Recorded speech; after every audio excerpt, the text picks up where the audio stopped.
Para empezar a hablar del tema, tenemos que conocer el concepto acerca de la insuficiencia hepática aguda. Esta es una enfermedad multiorgánica poco frecuente que se caracteriza por el deterioro rápido de la función hepática, acompañada de encefalopatía y coagulopatía en individuos previamente sanos y con desenlace frecuentemente fatal. ¿A qué nos referimos cuando mencionamos que en individuos previamente sanos?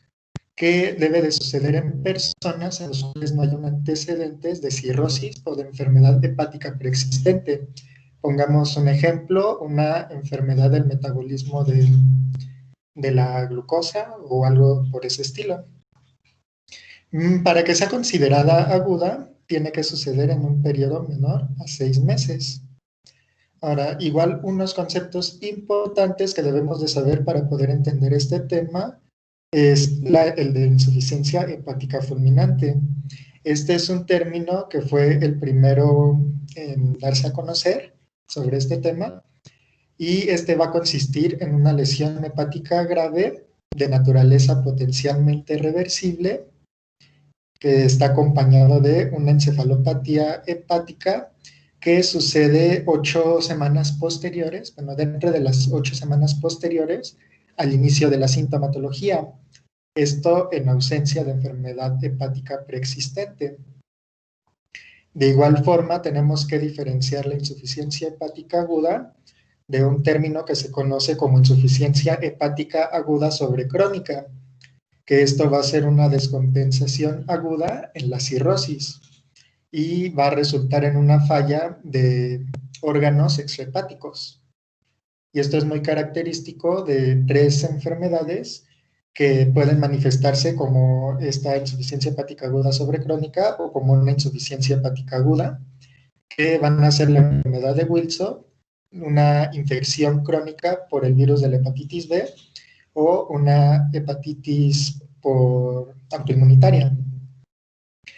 Y entonces, una vez que ya sabemos el término de insuficiencia hepática aguda, igual ha habido varios intentos por intentar clasificarla. Y una de estas clasificaciones que ha sido de gran utilidad en la clínica es la que proporcionó O'Grady. ¿Esta en qué va a consistir? Esta va a clasificar la insuficiencia hepática aguda en 3 grupos. Esto de acuerdo al tiempo que se tarda en aparecer la encefalopatía hepática. Y entonces, con base en esto, la va a clasificar en hiperaguda, en aguda y subaguda. Cada una va a poseer distintas características y etiologías y aquí lo importante es que nos puede brindar un parámetro acerca del pronóstico que puede tener cada una de estas etiologías. Entonces, en el caso de la hiperaguda, en esta la encefalopatía va a ocurrir antes de los 7 días. Se va a caracterizar por la presencia de una coagulopatía grave con ictericia leve e hipertensión intracraneal moderada.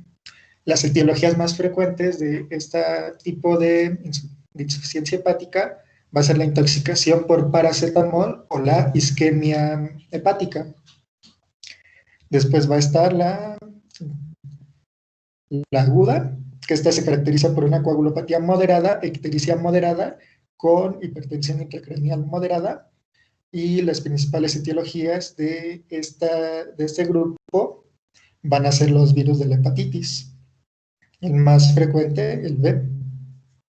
El pronóstico en esta categoría va a ser bueno, ya que los individuos pueden sobrevivir sin necesidad de un trasplante hepático. Y finalmente, la subaguda se va a caracterizar por una coagulopatía leve con ictericia severa y una hipertensión intracraneal moderada. Esta etiología va a ser frecuente, la etiología de esta clasificación va a ser la de idiosincrática o también conocida como lesión hepática por medicamentos que no son el paracetamol. El pronóstico de esta categoría suele ser malo, ya que los pacientes requieren un trasplante, frecuentemente requieren un trasplante hepático para poder sobrevivir. Hola compañero, oye, una pregunta.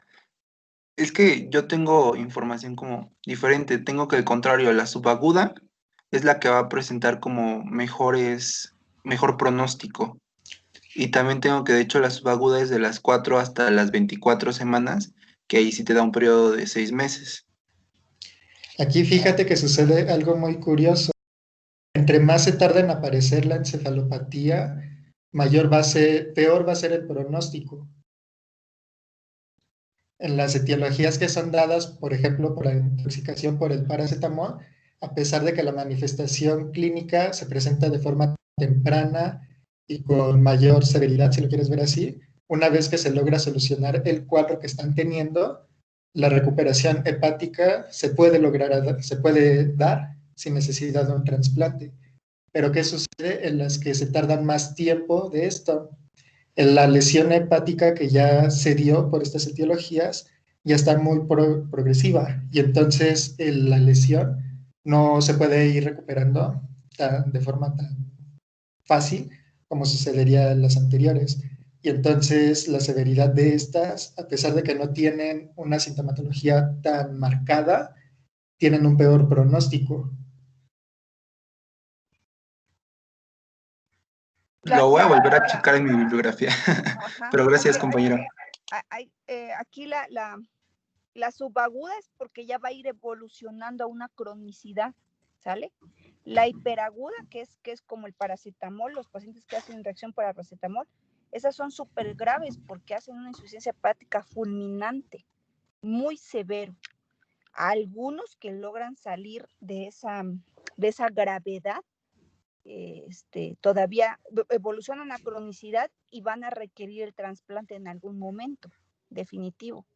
Pero aquí la hepatitis, por ejemplo, una aguda pasa el periodo de gravedad, como en la hepatitis, y sigue su curso.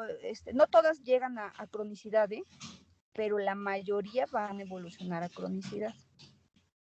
Entonces, el pronóstico pues no es tan malo, pero en definitiva pues son pacientes que van a desarrollar varices esofágicas, que van a tener sangrado tubo digestivo, que van a hacer ascitis, que frecuentemente con cualquier infección, como una infección de vía urinaria, van a desencadenar pérdida de la homeostasis y van a ser encefalopatías. ¿Sale? Ok, doctora, gracias. Síguele.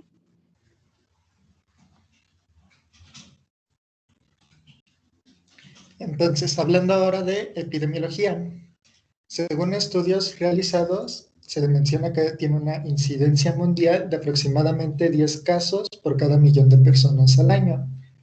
Se han realizado estudios en países desarrollados como Estados Unidos e Inglaterra y se dio a conocer que en estos países puede llegar a suceder de 2 a 3 mil casos por año.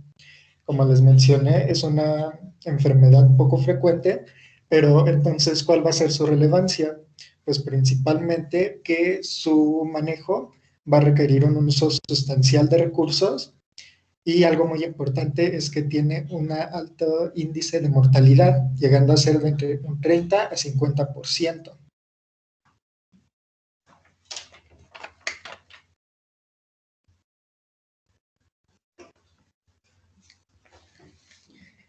En etiologías, en este caso se mencionan las causas frecuentes e infrecuentes. En las causas frecuentes vamos a tener 5 enfermedades que los van a causar y estas van a representar aproximadamente el 80% de los casos en países desarrollados. Entonces, estas causas yo se las dividí para que sea más dinámico en farmacológico y no farmacológico. En las farmacológicas vamos a tener la intoxicación por paracetamol, mientras que aquellas que son ocasionadas por medicamentos que no son el paracetamol se les va a conocer como idiosincráticas. Esto ahorita se los voy a explicar un poquito más a detalle. En las causas no farmacológicas vamos a tener 3 entidades que van a ser las infecciones virales, dadas principalmente por los virus de la hepatitis A, B y la E. También una causa frecuente es la isquemia hepática y la hepatitis autoinmune. Y ahora una diferencia va a ser que en países en vías de desarrollo la etiología más frecuente que se va a dar es los virus de la hepatitis, mientras que en otros países desarrollados las causas más frecuentes va a ser por el paracetamol.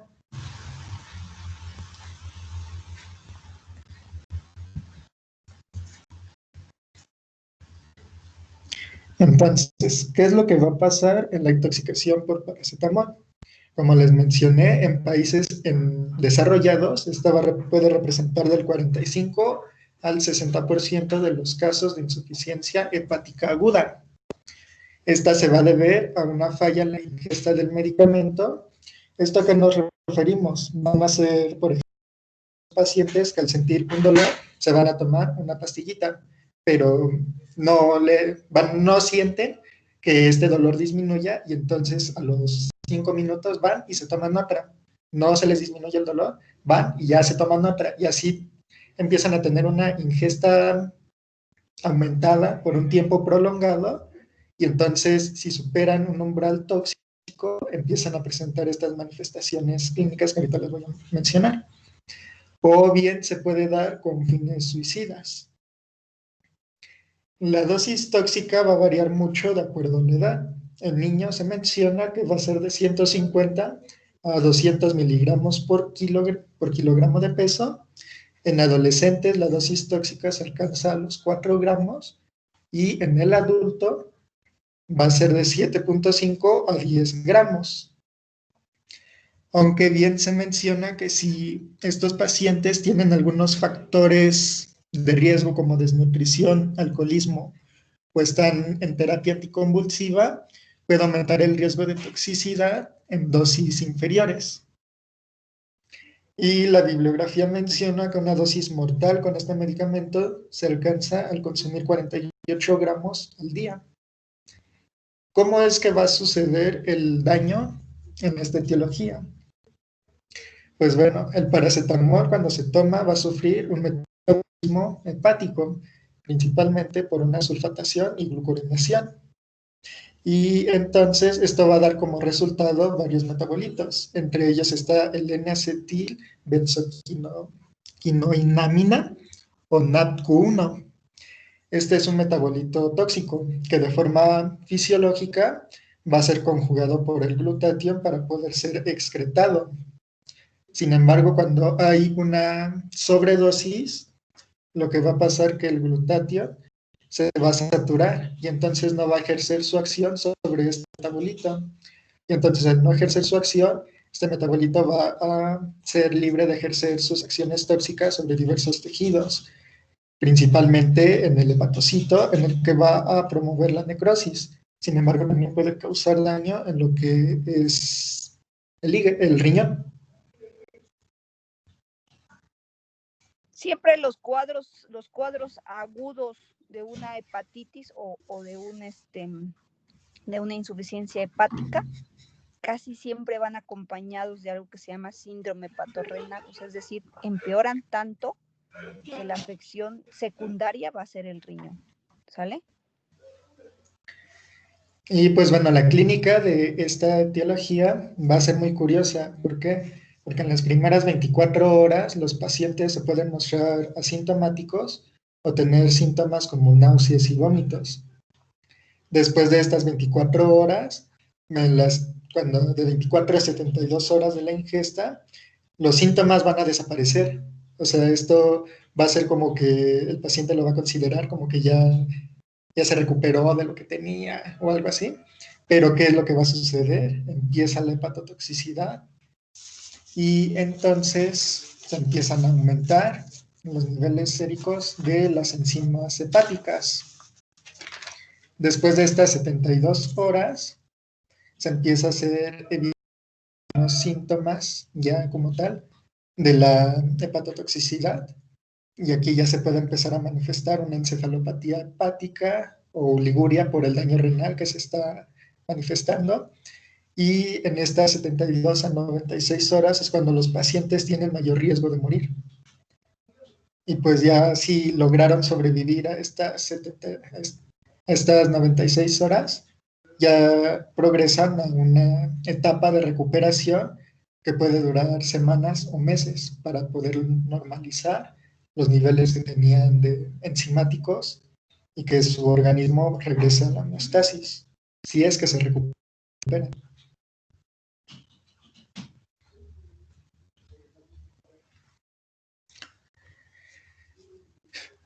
Entonces, ahora en el caso de la etiología idiosincrática, esta es ocasionada por fármacos que no son el paracetamol. Principalmente se va a deber al consumo de antibióticos. Estos van a representar hasta el 50% de los casos de esta etiología. ¿Y esto por qué? Porque usualmente son los medicamentos que se utilizan en dosis altas. Se llega a mencionar en la bibliografía que cuando se recetan en dosis de 500 a 1000 miligramos, estos pueden tener un alto índice de hepatotoxicidad. Seguidos de los segundos fármacos que se han visto con mayor frecuencia que ocasionan este daño hepático son los fármacos que tienen una acción en el sistema nervioso central, como los antiepilépticos, que estos van a representar hasta el 15% de los casos. Aquí un estudio que se realizó en Estados Unidos en pacientes receptores de un trasplante hepático dio como resultado que entre los 3 medicamentos que causan con mayor frecuencia este deterioro hepático está el propiluracilo, la fenitoína y el valproato, pero también puede ser ocasionado por AINES, estatinas y antituberculosis como la isoniazida. En este caso, se van a caracterizar por tener una concentración baja de aminotransferasas y alta en bilirrubina, por lo que si se acuerdan de la clasificación de O'Brady, estos van a entrar en lo que es la clasificación subaguda, y entonces van a tener un pronóstico malo, en el cual se menciona que solo 25% se recupera después de sufrir encefalopatía y aproximadamente 10% va a desarrollar un daño tan severo que ya no van a ser tomados en consideración para un trasplante hepático y se mueren.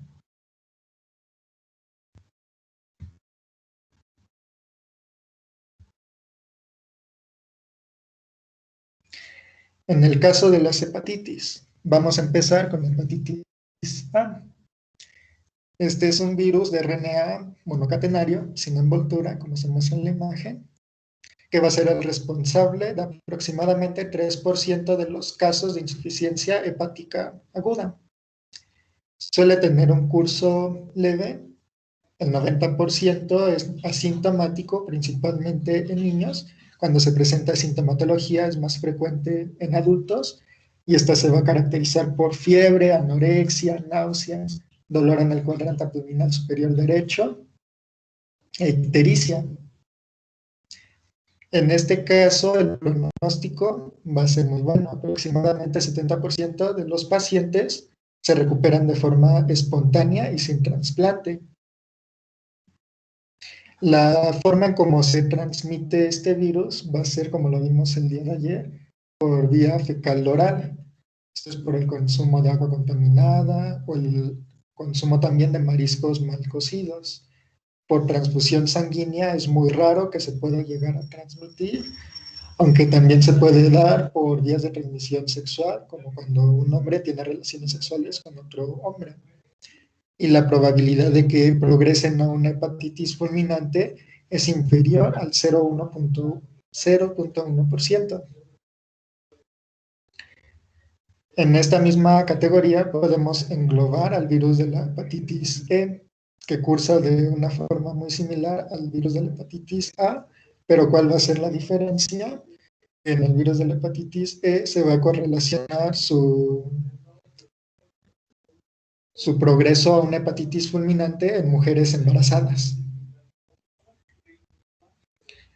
Y finalmente el virus de la hepatitis B, que este va a ser un virus de DNA capsulado, que va a causar aproximadamente 8% de los casos de insuficiencia hepática aguda. Su transmisión se puede dar por vía vertical, de madre a hijo, parenteral o por contacto sexual, aunque se han hecho estudios y se ha comprobado que la principal vía de transmisión Va a ser por contacto personal con líquidos corporales, como puede ser el semen, secreciones cervicales o la saliva. En el caso de la insuficiencia hepática aguda, se va a decir que aproximadamente 2/3 de los casos van a ser ocasionados por una infección de la hepatitis B aguda, que se va a caracterizar por la presencia de fatiga, anorexia, náuseas, dolor en el cuadrante superior derecho, y en etapas un poquito más avanzadas, estos pacientes pueden llegar a desarrollar un dolor en las articulaciones, ictericia. La probabilidad de que la hepatitis B cause una hepatitis fulminante es de aproximadamente 1% de los casos. Y de todos los casos totales de hepatitis B, aproximadamente solo 10% progresará a una hepatitis crónica, de los cuales solo 25% puede llegar a una cirrosis o una insuficiencia hepática aguda. Por lo que en este tema que concierne, se dice que 1/3 de los casos se debe a esta infección crónica. Esto lo vamos a poder sospechar principalmente en pacientes que estén inmunocomprometidos. Por ejemplo, en aquellos que tienen cáncer y que van a estar bajo un tratamiento como quimioterapia. También puede ser en aquellos pacientes que tienen un antecedente de trasplantes o infección por VIH. Y entonces, en este aspecto, la literatura menciona que se puede evitar llegar a una insuficiencia hepática aguda con una profilaxis en pacientes de riesgo, y esto puede disminuir el riesgo de desarrollar insuficiencia hepática aguda. Entre otros virus que pueden causar la insuficiencia hepática aguda, también vamos a tener el virus del herpes simple, el citomegalovirus, el virus de Epstein-Barr y el parvovirus, aunque estos son muy raros que nos lleguen a ocasionar.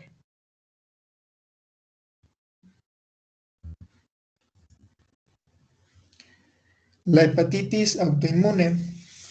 Esta se va a caracterizar por una activación del sistema inmunitario contra las células hepáticas. Y algo curioso es que aproximadamente 80% de los casos se va a presentar en mujeres de entre los 10 a 50 años y se va a caracterizar por malestar, cansancio, disminución del apetito y la presencia de ictericia. Para realizar su diagnóstico se debe de comprobar la presencia de anticuerpos antinucleares o antimúsculo liso por medio de biopsias, y en general se dice que su pronóstico es desfavorable, ya que la mayoría de los pacientes van a requerir un trasplante para poder sobrevivir. Y finalmente la isquemia hepática, que se va a deber a una inadecuada oxigenación del hígado, va a ser ocasionada principalmente por insuficiencias cardíacas graves, hipotensión, shock o consumo de algunas sustancias como la cocaína. Aquí el pronóstico se menciona que es favorable, ya que si se detecta a tiempo y se restaura el volumen intravascular de forma temprana, el paciente puede llegar a recuperarse sin necesidad de un trasplante. ¿Y cuándo vamos a poder sospechar de esta etiología? Pues principalmente cuando tengamos antecedentes de estas enfermedades, o si en un examen de laboratorios resulta un nivel de aminotransferasa superior a los 3,000 unidades internacionales por litro. En este aspecto les había comentado también que hay causas infrecuentes. Estas van a representar el 15% de los casos y se pueden clasificar como las que suceden en el embarazo o vasculares. En el caso del embarazo vamos a tener ciertos antecedentes que nos puedan dar esa pauta para sospechar. Por ejemplo, que sea un embarazo que sea la primer gesta de estos pacientes, que el feto sea masculino, y lo principal es que sucede durante el tercer trimestre de gestación. Entonces, ¿cuáles van a ser las enfermedades que pueden cursar con insuficiencia hepática aguda? Van a ser 3, la esteatosis hepática, la preeclampsia y el síndrome de Hell. Y en el caso de las vasculares, en esto vamos a tener a lo que es el síndrome de Budd-Chiari, como lo vimos el día de ayer, es una trombosis de las venas hepáticas, aunque también puede ser causado por un golpe de calor que va a ser muy parecida a su fisiopatología a la de la isquemia hepática. Y otras causas poco frecuentes se van a atribuir a la enfermedad de Wilson o la intoxicación por el consumo de Amanita phalloides, que es un honguito. Y finalmente, las causas indeterminadas van a ser aquellas en las cuales no se logró determinar la etiología de la enfermedad, y esto se va a atribuir principalmente a 2 puntos. La primera es a una anamnesis poco informativa, ¿no? En la que no se recopila mucha información del paciente, y esto va a ser principalmente en aquellos pacientes que pues ya llegan en un estado grave. ¿Cómo vas a obtener información de un paciente que ya tiene una encefalopatía grado 4, que ya está en coma? Pues quizá por un familiar, pero pues no vas a ver, es probable que no tenga mucha información acerca de lo que ha estado pasando el paciente, ¿no? Y pues estas causas indeterminadas pueden causar del 5 hasta 20% de los casos de insuficiencia hepática aguda. ¿Alguna duda hasta el momento? No, No, pero por todo ejemplo, a mí se me gracias. quedó, no sé si recorriste diapositivas o si se quedó ahí en isquemia hepática. No, no se cambió diapositiva, es que esto de Ok. infrecuentes Ok. y indeterminadas no se las puse en diapositiva. Sí, está bien, gracias.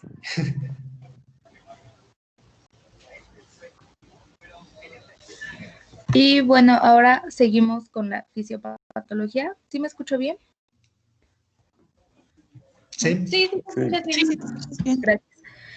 Tenemos que tener en cuenta que, como ya lo mencionó Daniel, vamos a tener causas tanto intrínsecas como extrínsecas que nos lleguen a afectar al hepatocito. Entonces, vamos a tener principalmente estos 2 mecanismos. La necrosis en el hepatocito nos va a provocar la depresión de ATP, la despolarización de la mitocondria y también una ruptura en su membrana celular. Mientras que la apoptosis, pues aquí va a haber una preservación del ATP con activación de las caspasas, una condensación de la cromatina, una degradación del DNA y finalmente una reabsorción de los componentes celulares.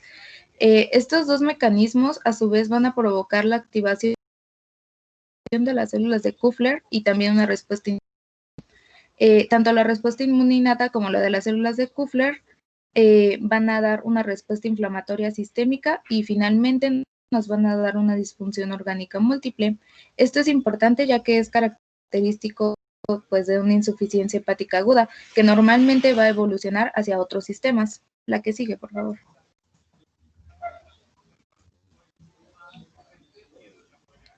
Como lo mencioné, los sistemas que van a estar con mayor relación a la insuficiencia van a ser el cardiovascular, en el cual vamos a tener alteraciones hemodinámicas que van a estar asociadas a niveles altos de interleucinas.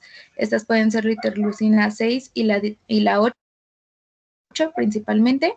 Estas nos van a provocar lesiones endoteliales, un incremento en la síntesis también de óxido nítrico, una disfunción microcirculatoria, un incremento también en el gasto cardíaco y finalmente una disminución de las resistencias vasculares sistémicas. Como ya lo dijo la doctora, siempre va a estar o casi siempre va a estar relacionada también con una insuficiencia renal. En esta insuficiencia renal lo que va a pasar es que hay una alteración microcirculatoria, un síndrome también hepatorrenal, como ya lo mencionó, y una necrosis tubular aguda. Ahora, a nivel de la coagulación de la sangre, es que el hígado está encargado de la síntesis de algunos factores de coagulación, como pueden ser el 2, el 5, el 8 y el 10. Sin embargo, como va a estar alterada nuestra función hepática, pues estos no se van a dar no se van a dar bien su síntesis y también van a provocar una disminución en los niveles de proteína C, S y antitrombina 3. Y finalmente, a nivel metabólico, vamos a tener una depleción de la reserva de grasa y músculo, también una disminución en su capacidad de gluconeogénesis y glucogenólisis. La causa aquí de la depleción de la reserva de la grasa y muscular es debido a que va a haber un aumento en el cambio muscular. Esto es debido a que la necesidad de aminoácidos de cadena larga para mantener el consumo energético no se va a dar, ya que el hígado era el que nos iba a ayudar a metabolizarlos. Entonces, pues se va a necesitar que se tome energía tanto de la grasa y finalmente, pues muscular. La que sigue, por favor.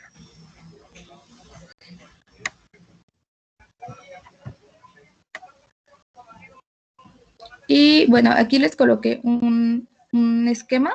Se me hizo muy bueno, ya que pues tenemos como el resumen de lo que es una insuficiencia hepática aguda.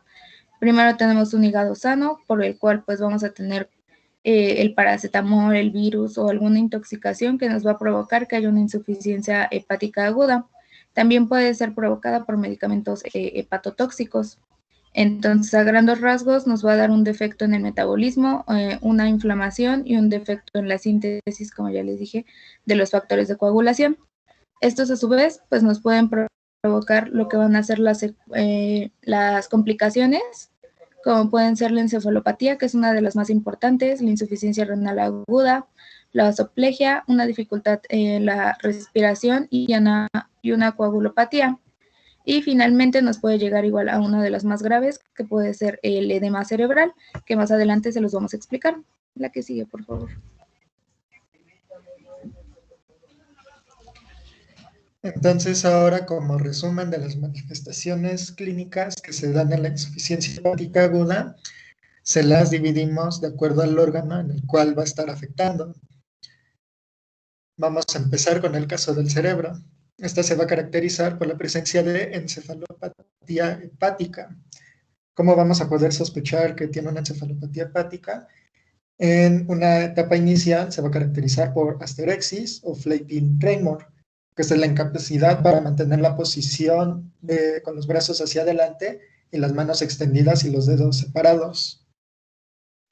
En etapas más avanzadas se puede dar un edema cerebral e hipertensión intracraneal, que esto nos van a dar una sintomatología como lo es una sudoración profusa, taquicardia o bradicardia, hipertensión arterial, hiperventilación o fiebre. En el caso del corazón, se va a caracterizar por un síndrome hipercinético. ¿Esto qué quiere decir? Que va a aumentar el gasto cardíaco, pero van a disminuir las resistencias periféricas, por lo que se va a manifestar como una hipotensión arterial. Esta hipotensión arterial usualmente es manejada con medicamentos, pero cuando no responde a estos medicamentos, como veremos más adelante, puede estar asociada ya también a un compromiso en la glándula suprarrenal con producción inadecuada de glucocorticoides. A nivel de riñón, es frecuente encontrar una insuficiencia renal. Aquí lo podemos hacer evidente, por ejemplo, por una proteinuria. En pulmones, esto es muy importante en las manifestaciones que van a presentar, ya que igual esto da pauta a complicaciones que presentan estos pacientes. Entonces, conforme va progresando la enfermedad, estas empiezan a desarrollar una insuficiencia respiratoria debido a una desregulación a nivel cerebral. Y entonces también es frecuente que tengan una hiperventilación, que da como resultado una alcalosis respiratoria. Algo curioso es que, por ejemplo, en la etiología que es ocasionada por el paracetamol, ya cuando es en estadios muy avanzados, ya casi fulminante, en lugar de haber una alcalosis respiratoria, se puede presentar una acidosis láctica, y este es un indicador malo en el pronóstico. A nivel de hígado, la lesión hepatocelular nos va a ocasionar la presencia de ictericia. La disminución de la glucogenogénesis se puede manifestar como una hipoglucemia, También va a haber una disminución del aclaramiento del lactato y del amoníaco, que pueden dar como resultado una acidosis láctica o una hiperamonemia. Y debido a la disminución de la capacidad de síntesis de algunas proteínas, como los factores de coagulación, se van a presentar coagulopatías. Aquí, si se dan cuenta, hay dos puntos que están marcados en azulitos, y estos son los que van a caracterizar a toda insuficiencia hepática aguda, que es la presencia de encefalopatía hepática y de coagulopatías. Las coagulopatías se van a detectar por medio de un tiempo de protrombina prolongado. Y pues bueno, a nivel de sistema inmunológico, se dice que va a haber una disminución de los neutrófilos y de células de Kupffer, y también se puede presentar una trombocitopenia. Y algunas alteraciones hidroelectrolíticas que se pueden manifestar en estos pacientes son la hipofosfatemia, hipocalcemia e hipomagnesemia. Va a haber ciertos casos particulares en los cuales la clínica va a variar un poco y nos va a ser indicativo de ciertas etiologías específicas, como es el caso del herpes, que se va a presentar con una fiebre superior a los 38.5 grados centígrados por la presencia de lesiones cutáneas, y el nivel de transaminasas séricas va a estar muy elevada. Aquí se menciona que puede estar hasta 50 veces por arriba de su nivel normal. Además de que va a haber una trombocitopenia y leucocitopenia. Y en la intoxicación por Amanita phalloides, que les había mencionado que es un honguito, estos durante las primeras 24 horas van a tener un inicio sintomático, seguido de síntomas como náuseas y vómito, que van a perdurar por 1 a 4 días. Después de que pasan estos días, van a desaparecer estos síntomas gastrointestinales, pero van a empezar a aparecer las manifestaciones hepáticas como ictericia, hipoglucemia, y luego ya se puede desarrollar todo el daño multiorgánico y desencadenar las demás sintomatologías.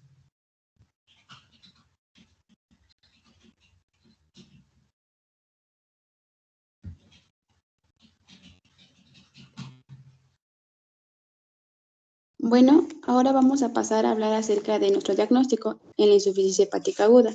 ¿Sí me escuchan bien? Cualquier cosa, mi micrófono me avisa. Sí. Bueno, aquí vamos a tener 3 puntos importantes. Vamos a tener el interrogatorio o nuestra anamnesis, la exploración clínica y nuestros auxiliares diagnósticos. En este caso, los laboratorios van a ser fundamentales para confirmar el diagnóstico. Como lo mencionaba mi compañero, tenemos que realizar una historia clínica que nos muestre patrones que puedan guiarnos hacia el diagnóstico. Por ejemplo, al paciente le podemos preguntar si ha ingerido recientemente dosis elevadas de paracetamol. También es importante aclarar antecedentes de intervenciones quirúrgicas, si ha tenido transfusiones con derivados sanguíneos o si ha tenido viajes recientes a regiones lejanas del mundo o antecedentes de enfermedades hepáticas. Esto es importante ya que, como lo comentaba mi compañero, hay varias etiologías, pero las principales se maneja que son hepatitis virales y las intoxicaciones por paracetamol. Entonces, esto nos va a ayudar, o es una pieza importante para nosotros dar una etiología específica de esta enfermedad. En la exploración clínica también nos vamos a tener que guiarnos acerca si el paciente vemos con alteraciones cognitivas, en el caso de una encefalopatía, si encontramos ictericia, petequias, ascitis o una esplenomegalia.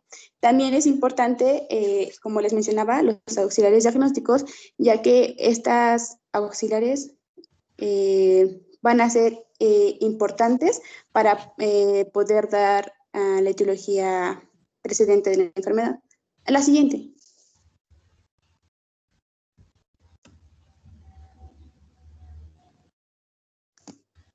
Entonces, en los laboratorios tenemos que pedir nosotros una biometría hemática completa, las pruebas de coagulación, que en este caso van a estar, como decía mi compañero, va a estar disminuida los tiempos de protombrina, aumentados los tiempos de protombina, las pruebas de función hepática, los perfiles bioquímicos hepáticos, un panel renal, electrolitos séricos, gases arteriales y cultivo de vigilancia.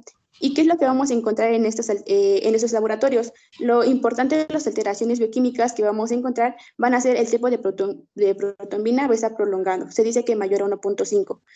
Va a haber una elevación de las transaminasas, una elevación de las bilirrubinas, vamos a encontrar trombocitopenia, posiblemente encontremos una anemia, vamos a encontrar también, como se menciona, esto es muy característico de que esta insuficiencia sea secundaria, bueno, o curse a una lesión renal aguda, que haya elevación de las amilasas y de las lipasas.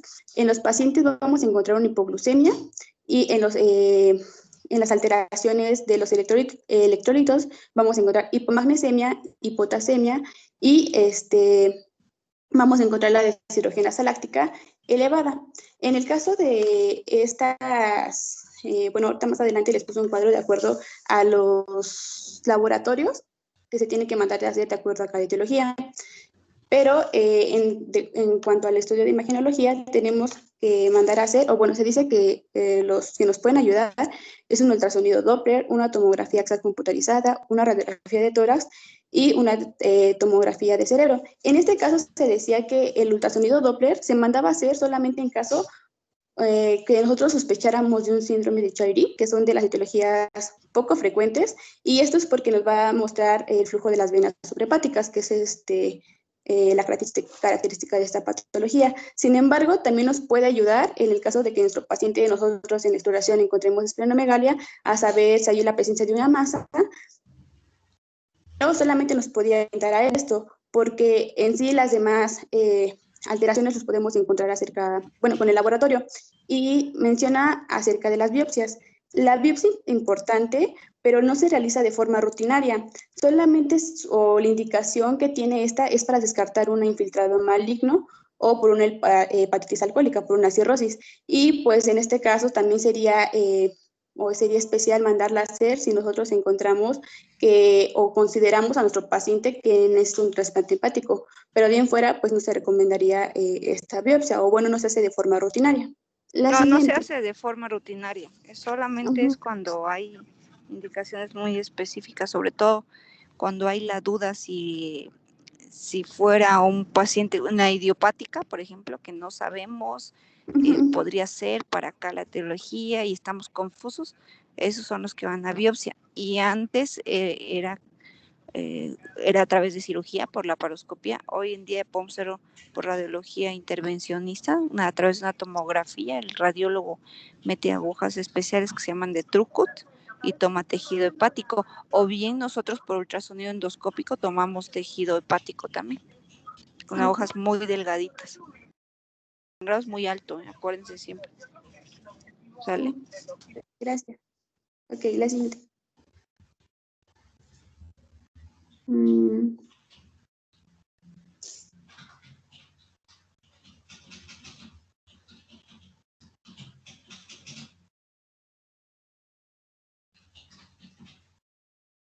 Bueno, y como comentaba, esos estudios en esta tabla se resumen de acuerdo a los estudios que mandamos a hacer. En el caso de la química sanguínea y electrolitos séricos, lo que tenemos que tomar en cuenta es una glucosa. Como les decía, vamos a encontrar un paciente con hipoglucemia. En el caso de las pruebas de función hepática, tenemos que mandar a hacer nosotros las transaminasas, que vamos a encontrarlas también aumentadas. Bueno, este cuadro marca solamente los estudios y lo que vamos a encontrar. La siguiente.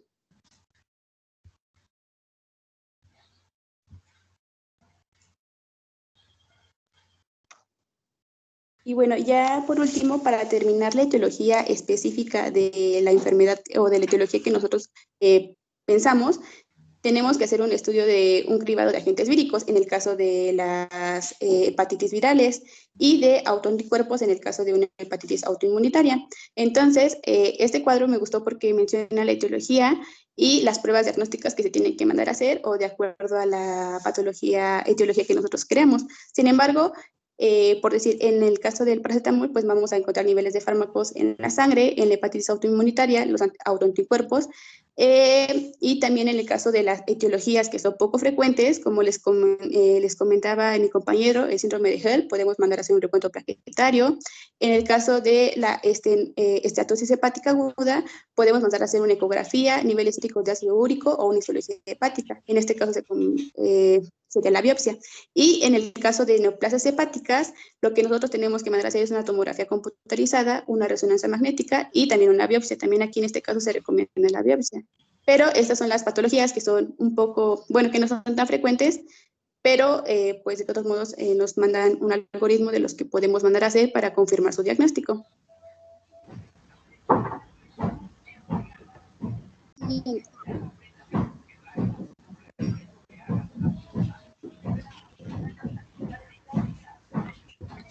Ahora, en Bueno. cuanto...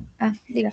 Bueno, por último, entonces como de diagnóstico tenemos que nosotros con una buena historia clínica a veces al paciente podemos solamente con eso guiarnos a la etiología posible y ya solamente en nuestros laboratorios mandarlos a hacer para nosotros confirmar nuestro diagnóstico y poder dar tratamiento, ya que es importante el tratamiento o acudir de forma importante, ¿no? Porque si el paciente tiene poco que ha ingerido una ingesta de paracetamol, pues va a ser importante para poder llevar el tratamiento a cabo y no haya complicaciones. Ok.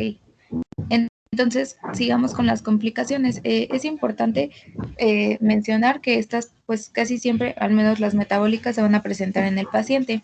Como ya lo hemos ido mencionando, la principal es la hipoglucemia. Esta pues va a ser debido a una gluconeogénesis alterada y a una baja producción de glucógeno hepático. También la insuficiencia hepática aguda, tenemos que tener en cuenta que va a ser un estado catabólico acentuado, por lo cual pues es muy importante proveer de un apoyo nutricional temprano para mantener el consumo adecuado de proteínas y calorías y no llegar a tener el consumo de músculo, como ya lo hemos mencionado. Y finalmente la alcalosis pues también es la normalidad ácido-base pues más frecuente de esta enfermedad y por lo general pues también va a incluir una hipocalemia, una hiperventilación central. La que sigue, por favor.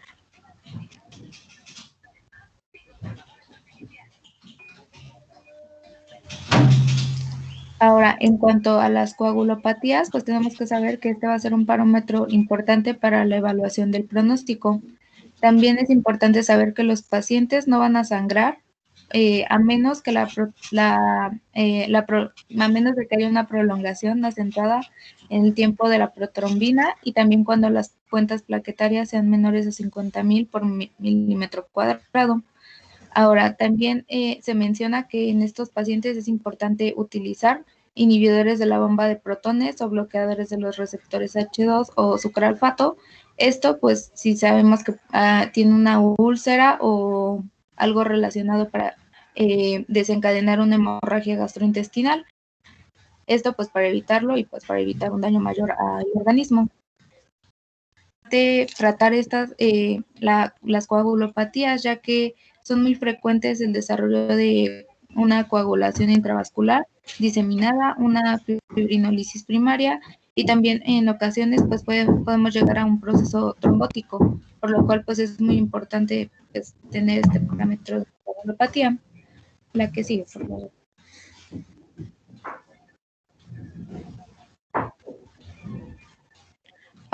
Ahora, la encefalopatía, pues este es el síntoma principal de la insuficiencia hepática aguda.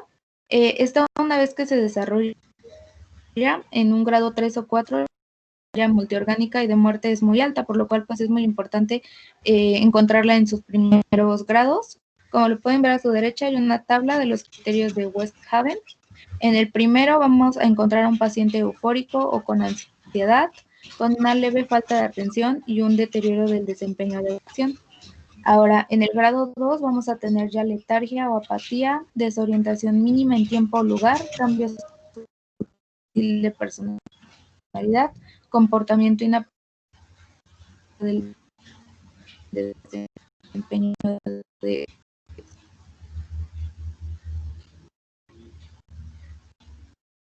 sustracción. En un grado 3 vamos a tener la somnolencia y finalmente en el grado 4 pues tenerlo en cuenta. La encefalopatía principalmente por lo que esto es debido Creo que te estás trabando mucho. a que la... ¿Sí? Como que se está yendo tu internet. Sí. Yo creo que sí. ¿Me escuchan mejor? Sí. ¿Se escucha un poco mejor? Ok. Bueno, sigo. ¿En dónde se quedaron? ¿En dónde ya no me alcanzaron a escuchar? más o menos. Se empezó a trabar desde como el grado 3, quizá ya no se escuchó completo lo que mencionabas. Ok, bueno, pues el cuadro 4 va a ser el de coma, por lo cual pues es importante, saberlo identificar en sus primeros grados. Tenemos que tener en cuenta que las dos principales causas de la encefalopatía van a ser el amonio, y esto es para que el hígado nos iba a ayudar a detoxificarlo y nos iba a dar una conversión de amonio hacia urea y en glutamato. Sin embargo, como no va a estar bien metabolizado, este va a tener niveles altos en sangre. Otra característica también es que va a haber el que es el GABA, lo que es pues el ácido gamma aminobutírico. Esta va a ser una sustancia neuroinhibitoria, por lo cual también este iba a ser metabolizado en el hígado. Debido al defecto en el hígado, pues esta va a estar más a nivel sanguíneo, y es importante saber que en el cerebro van a haber alrededor del 25 al 45% de terminaciones centrales pues GABAérgicos, por lo cual pues es importante saber que si hay un nivel alto de GABA va a provocar un mayor nivel de depresión al estado de conciencia. La que sigue, por favor.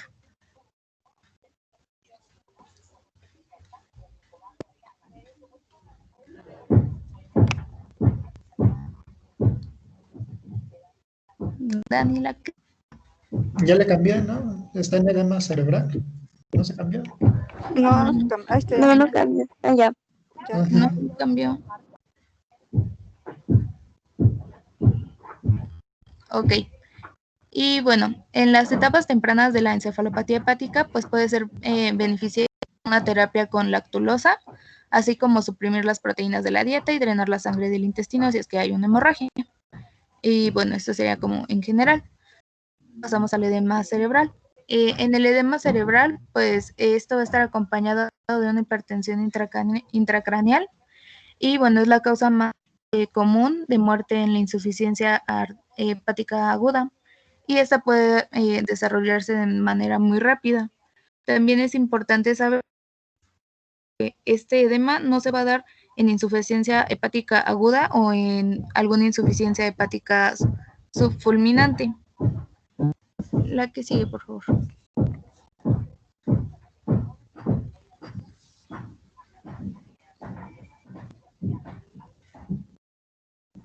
Este tipo de edema va a estar asociado a la encefalopatía grado 4 y a niveles arteriales de amonio mayores a 200 miligramos por decilitro.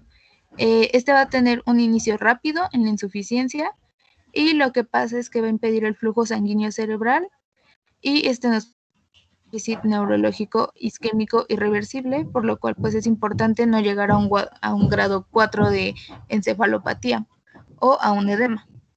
Los hallazgos que podemos tener clínicos van a ser hipertensión sistémica, hiperventilación, un reflejo pupilar anormal, rigidez muscular, y finalmente podemos llegar a una postura de descerebración, como lo pueden ver en la imagen, que son brazos hiperextendidos, también las extremidades inferiores hiperextendidas. La que sigue, por favor.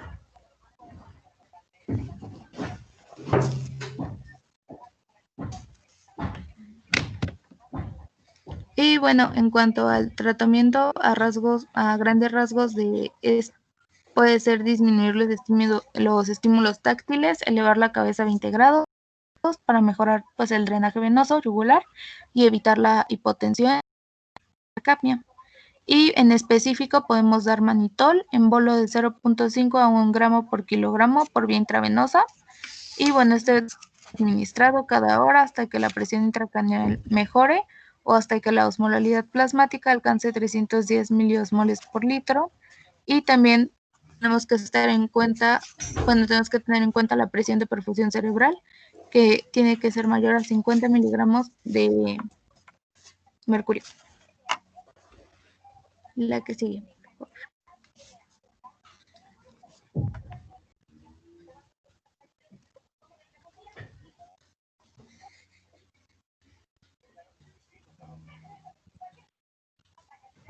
Y finalmente, pues vamos a tener la insuficiencia renal. Esta va a presentar tardíamente en los pacientes con insuficiencia hepática aguda debido a una retención moderada de líquidos. Este va a tener un índice de mortalidad del 95%, esto si no se llega a tener un trasplante de hígado. El tratamiento se puede dar en reponer líquidos cuando el paciente está hipovolémico y también se puede considerar el uso de una dopamina a dosis de 2 a 4 picogramos por kilogramo por hora. Y también se puede dar el uso de hemodiálisis o hemofiltración venosa continua si el paciente pues está considerado para un trasplante, pero pues la mayoría de ellos pues tiene que ser tratados con el trasplante de hígado. La que sigue, por favor.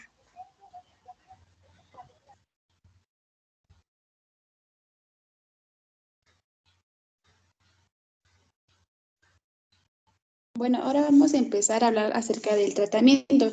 En eso tenemos que tener el plan de atención de 12 puntos para los pacientes con insuficiencia hepática aguda, que es como las medidas general que tenemos que hacer. En primer punto tenemos que establecer el diagnóstico y evaluar el pronóstico de nuestro paciente. En segundo punto tenemos que considerar el trasplante hepático solamente si en la etiología el pronóstico es malo. El tercer punto es instaurar una monitorización adecuada, especialmente que sea hemodinámica y neurológica por las dos principales síntomas.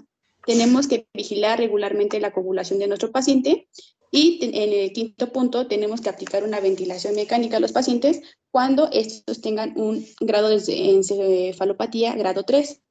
También debemos, en el punto número 6, mantener la presión de la perfusión cerebral mayor a 55 milímetros de mercurio y la presión intracraneal que se mantenga menos de 25 milímetros de mercurio. En el caso del séptimo punto, debemos de tratar la inestabilidad hemodinámica que el paciente presente y con esto tenemos que reponer la reposición de líquidos y en el octavo punto tenemos que, tras nosotros haber tenido una ventilación mecánica, debemos obtener una concentración de oxígeno y una hipocapnia ligera. También debemos evaluar la función renal y en esto también, bueno, más adelante voy a comentarles cada paso, pero tenemos que evaluar la función renal para que nosotros no lleguemos a una insuficiencia renal. También tenemos que llevar a cabo un cultivo de vigilancia diarios y una antibioterapia de amplio espectro. Si nosotros sospechamos de una infección o una infección que esté desarrollando, tenemos que monitorizar la hipoglucemia al menos cada hora porque los pacientes, como les mencionaba, tienden a dar hipoglucemias. Y por último, se menciona un punto importante que dice que se tiene que proteger la mucosa gástrica. Esta se tiene que proteger con inhibidores de la bomba de protones y pues se tiene que instaurar una alimentación enteral dentro de las 24 horas en los pacientes. Entonces, con esto tenemos la siguiente. Con estos puntos importantes vamos a abarcarlos ahorita uno por uno, porque las etapas de tratamiento se basan en un tratamiento sintomático que va a ser el fallo de órganos y la discusión sobre el recurso del trasplante o no, de acuerdo al pronóstico que nosotros creímos en la etiología, y el tratamiento etiológico. Una vez ya dado la etiología específica, vamos a dar un tratamiento específico para poder corregir esta afección. Entonces, como las medidas generales, los puntos que les comentaba son como las medidas generales que tenemos que hacer y una de ellas va a ser la nutrición.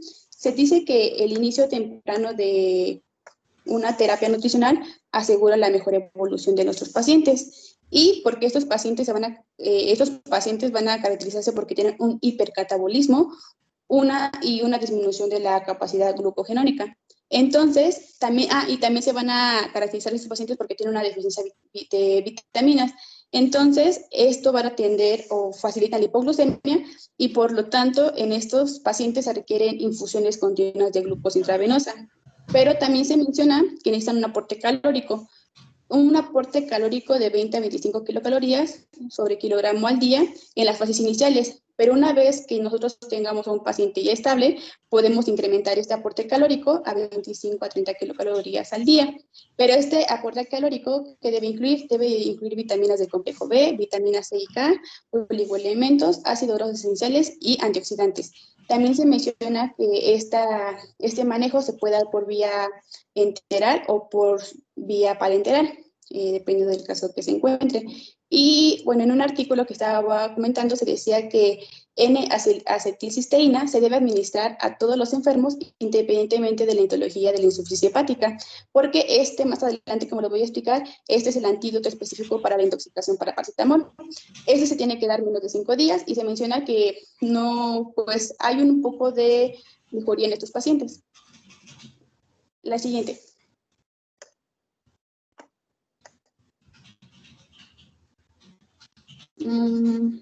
En cuanto al aparato cardiovascular o a las técnicas en el objetivo cardiovascular, nuestro objetivo va a ser restituir el volumen intravascular y optimizar una buena función del corazón. Esto mejorando el flujo microcirculatorio y la relación del aporte y consumo de oxígeno. Entonces, por eso se logra mediante la aplicación de coloides, como puede ser la albúmina, y vasopresores como la noradrenalina. Esto para mantener una presión arterial media mayor a 90, y en caso de que persista una hipotensión, podemos nosotros administrar hidrocortisona a 300 miligramos por vía intravenosa. En el caso del aparato renal, tenemos que prevenir la insuficiencia renal y por eso tenemos que mantener un adecuado volumen intravascular y una presión arterial media también buena, por eso lo anterior. Y pues en los casos de que nosotros encontremos acidosis no controlada, que encontremos hipercalemia, una sobrecarga hídrica, oliguria, uremia o una hipertensión intracraneal, tenemos que hacer una técnica de reemplazo renal. Y pues el sustitutivo renal va a ser continuo y se hace con una hemofiltración a dosis de 35 mililitros sobre kilogramos sobre hora. En el caso de que encontramos estos síntomas, en todo caso solamente sería mantener el adecuado volumen intravascular. Y en el caso de nuestras coagulopatías, la siguiente. Sabemos que las coagulopatías van a ser un evento frecuente en los pacientes con insuficiencia hepática aguda y el manejo de estos va a enfocarse a productos sanguíneos, factores de coagulación, antifibrinolíticos y solamente se van a indicar en presencia de hemorragia. Solamente cuando hay una presencia de hemorragia se tienen que indicar estos manejos. Y en el cuadro tenemos el producto sanguíneo que tenemos que hacer o la maniobra y la indicación en el caso que se tiene que hacer. Por decir, el plasma fresco congelado, la indicación es cuando hay un sangrado activo, o vamos a tener que hacer una profilaxis previo a un procedimiento como un trasplante. Y pues solamente estos van a recomendarse cuando el paciente tenga hemorragia, porque si no, en todo caso también puede controvertir en los demás tratamientos. Y en el caso de la encefalopatía grado 3, cuando nosotros vemos esto, tenemos que actuar mediante una intubación, una sedación, puede ser con opioides y propofol, y estas van a ayudar a nuestra ventilación mecánica y también al paciente. En este caso, sabemos que los síntomas neurológicos es una grave complicación y para esto tenemos estos favorecen la ventilación mecánica y disminuye la actividad metabólica cerebral, estos opioides. La siguiente, creo que hay una tablita.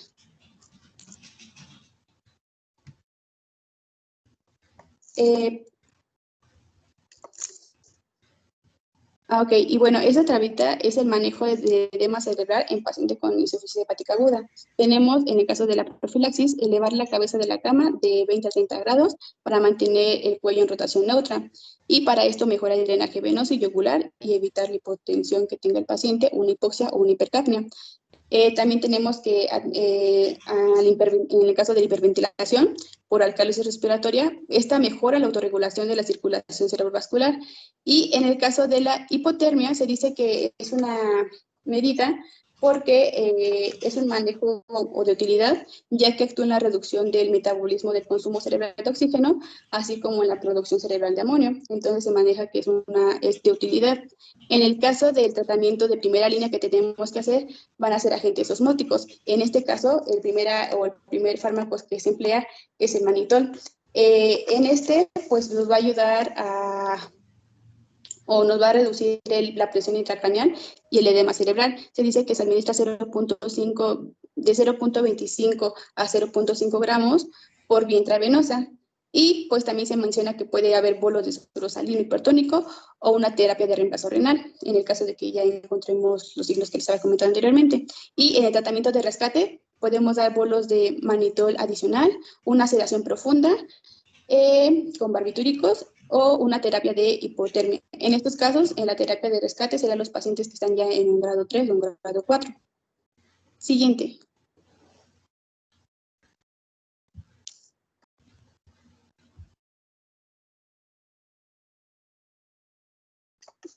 Bueno, y en esta tabla les maneja los medicamentos que se recomiendan, en este caso el manitol, la dosis que podemos nosotros dar y los efectos adversos que tienen. Entre los más ocupados son el manitol y la solución salina hipertónica, de acuerdo a las necesidades que tiene el paciente. ¿Le puedes dar a la siguiente, Dani?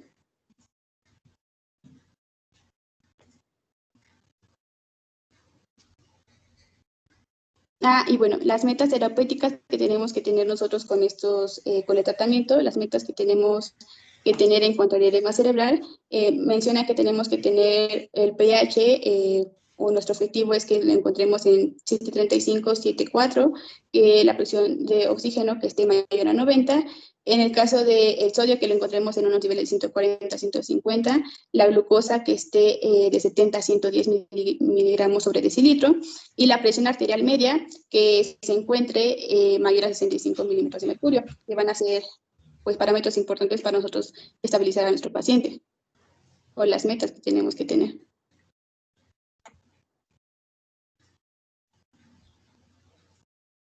¿Le puede dar a la siguiente? Ok, en el caso de las infecciones, vamos a tener que estas infecciones van a ser causadas por bacterias gram negativas o gram positivas. Entonces, o por infecciones fúngicas, especialmente cándida, por lo que los antibióticos deben generarse aquí de alto espectro. Y bueno, se debe de tomar muestras de sangre y orina para determinar el agente vírico y realizar el tratamiento orientado.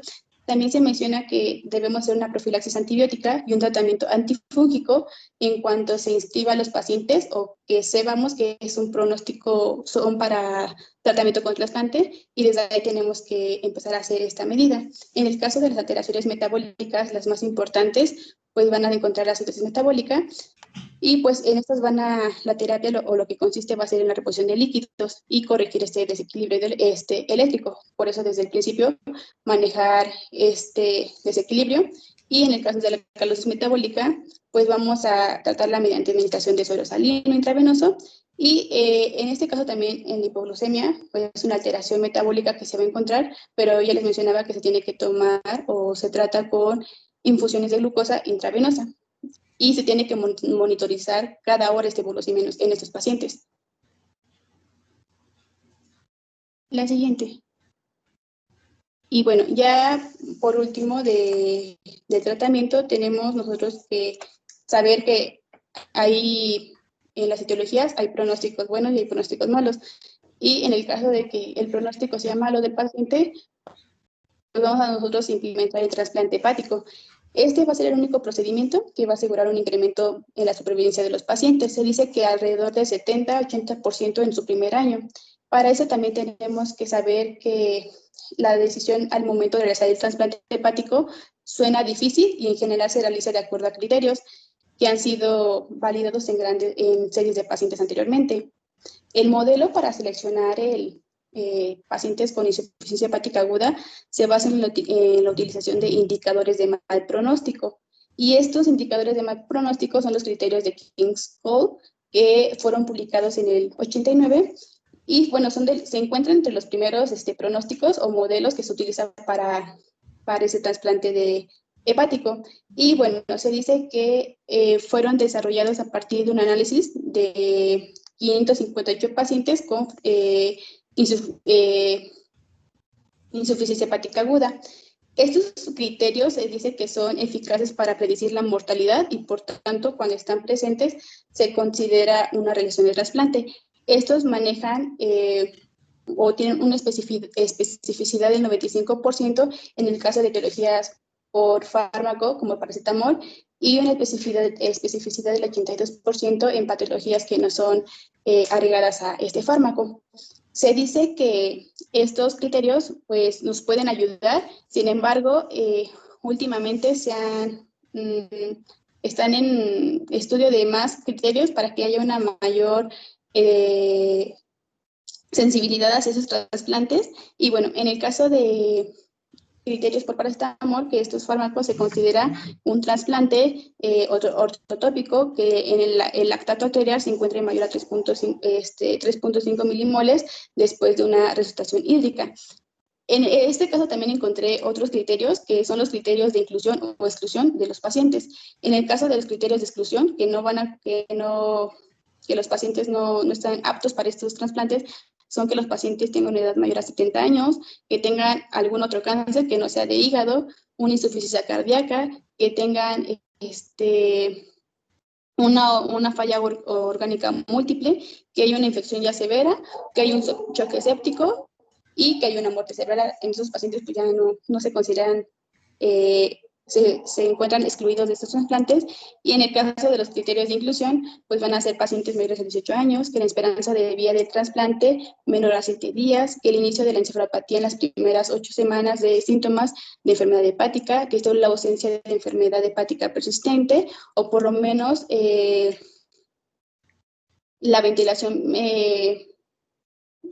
dependencia de ventilación mecánica y de la terapia de reemplazo. Se dice que esos trasplantes de hígado, al menos el 8% de todos los trasplantes que se hacen, el 8% son por insuficiencia hepática aguda. Sin embargo, bueno, me puse un poco más, y en el caso de México, bueno, en la siguiente, en caso de México, porque esto lo maneja a criterios de asociaciones europeas, ¿no? Y que han visto beneficios en esos trasplantes. Sin embargo, en nuestro país se menciona que, ¿ya puedo dar la siguiente, Dani? Sin embargo, en nuestro país se menciona, el primer punto es que un alto porcentaje fallece antes de entrar a la lista de espera o estando en esta lista de espera. Y se dice que en el 2015 hubo 357 pacientes en lista de espera y solamente se trasplantaron 151 hígados, y el resto sería trasplantado en un lapso de tiempo de 2.3 años, sin mencionar la cantidad real de pacientes que necesitan ese trasplante. También el segundo punto que mencionan es que enfrentamos desafíos como que hay una falta de apoyo financiero, hay un compromiso institucional, una infraestructura insuficiente y escasez de donantes. Y que en los últimos años se ha visto peor esto porque la infraestructura es insuficiente y los donantes también ya pues no los hay. Y en el tercer punto, de los 72 hospitales que están autorizados para la práctica de trasplantes, solamente el 2% lleva a cabo 10 o más trasplantes y el resto permanece inactivo por falta de infraestructura.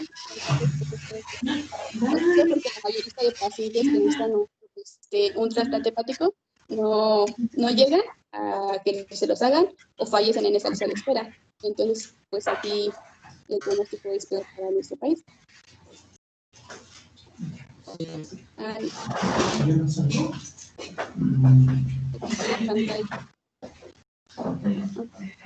No. Le dejo bueno, ya por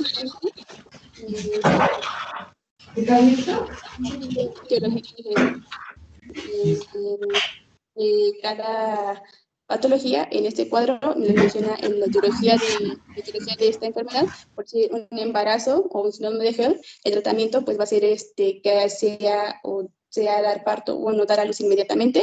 Y en el caso de la virus de hepatitis B, con análogos de nucleósidos como la lamivudina o entecavir. En el caso de un virus de herpes simple, que son patologías poco frecuentes, administrar aciclovir. En el caso de una etiología por el hongo Amanita phalloides, se menciona que tenemos que dar penicilina o silibinina.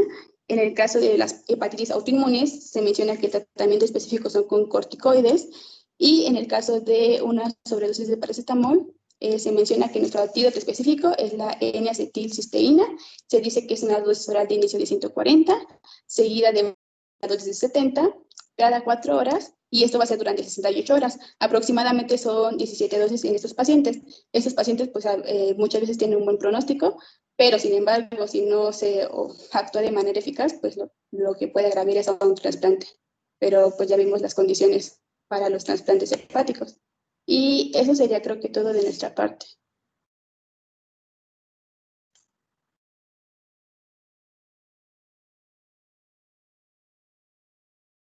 ¿Tienen alguna duda?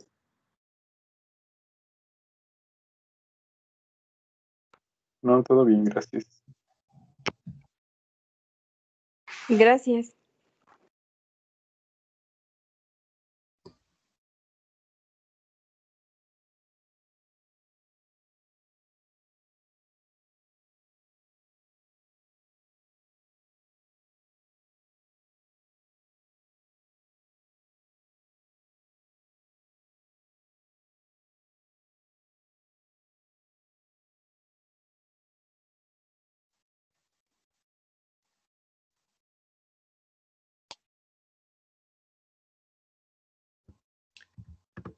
¿Pueden ver la pantalla? Sí, se ve. Sí. Sí, ya se puede Sí, ver. sí se ve. Ok. Muy buenos días. Doctora, empezamos con la exposición.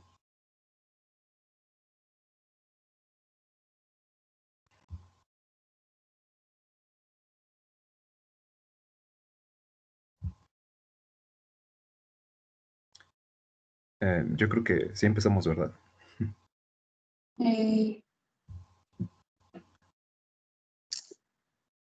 Pues no sé si la doctora quiera comentar algo. Ajá. Sí, mejor esperen. Ok.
Sí, síguele.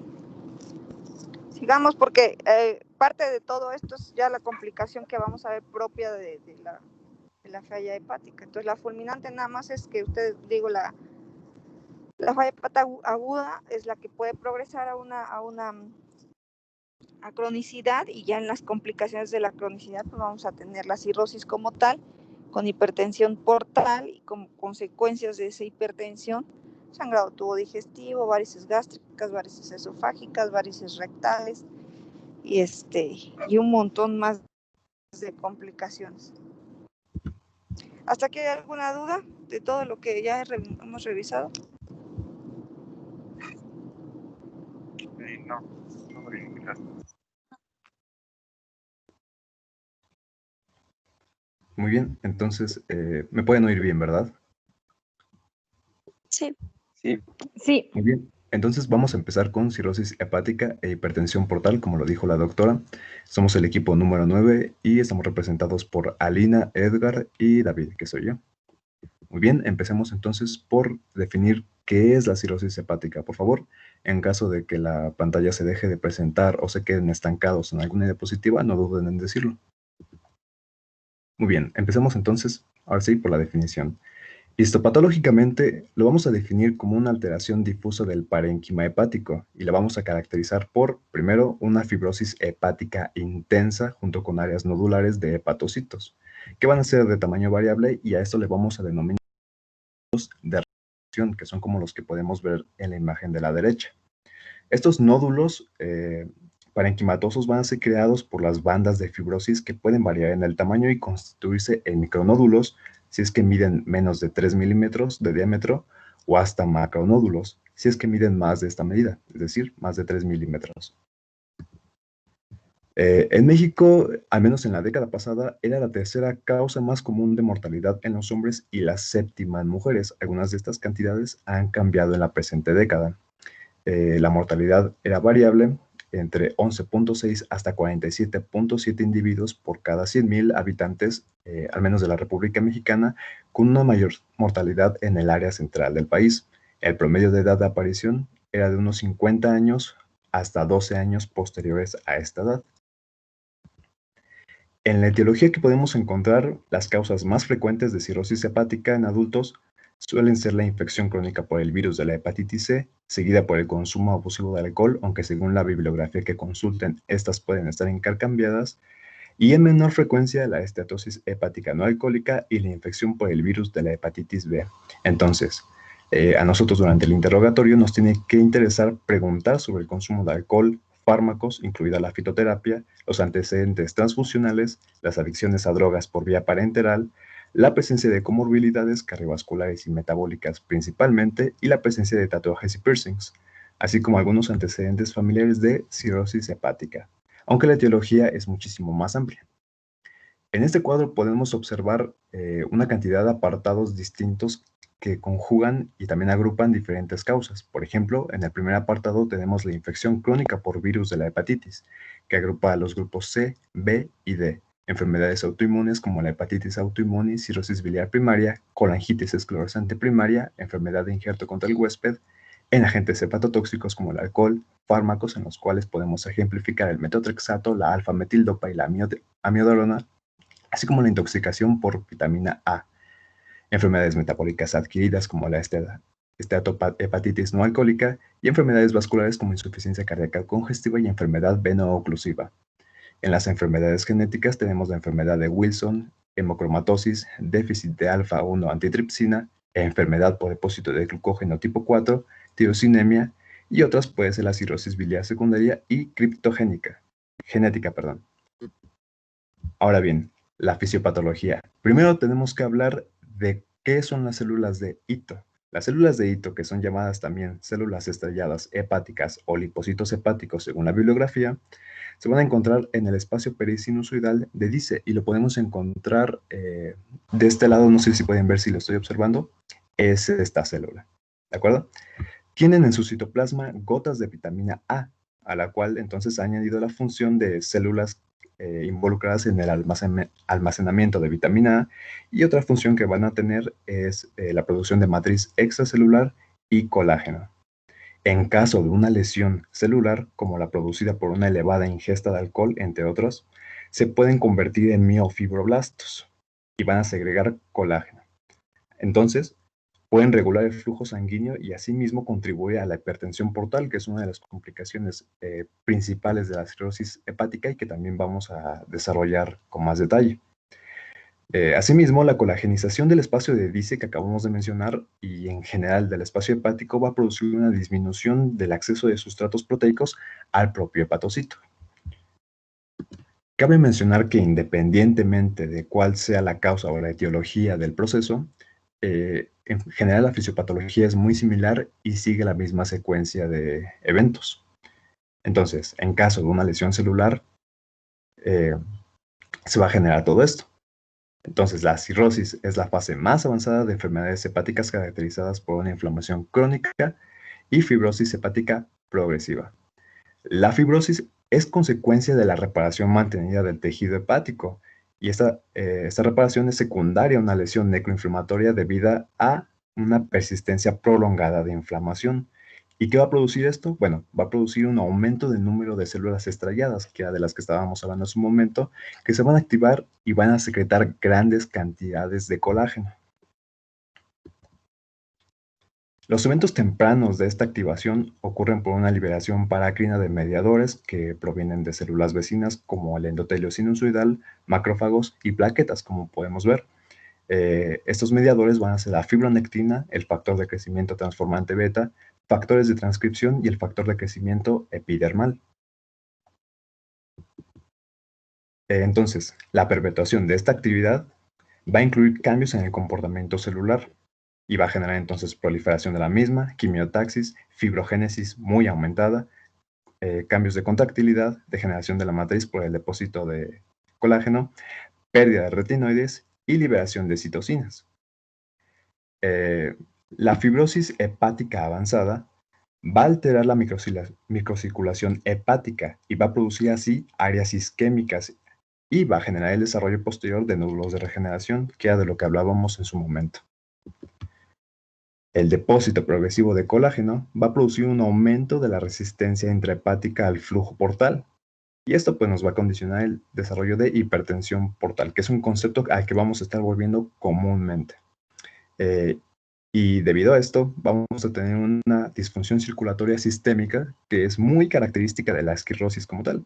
Entonces, vamos a destacar 3 mecanismos que contribuyen a la fisiopatología: la muerte celular, la deposición de una matriz extracelular aberrante por la fibrosis y una reorganización vascular.